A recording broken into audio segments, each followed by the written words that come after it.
tubig yung tangke. Kaya minsan nagkakaproblema yung mga valve ng tangke, hindi nade-drain, puro tubig. Sira yung head compressor. Ito, tubig yung lalabas doon sa valve niya.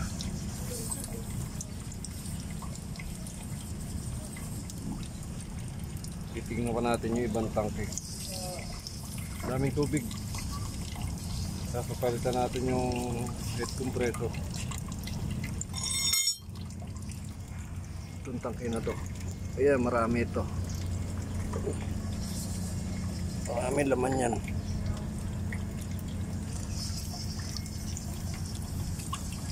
Pagkaroon ng tubig yung tank, sisira yung mga valve. Kailangan tagalan na i-drain.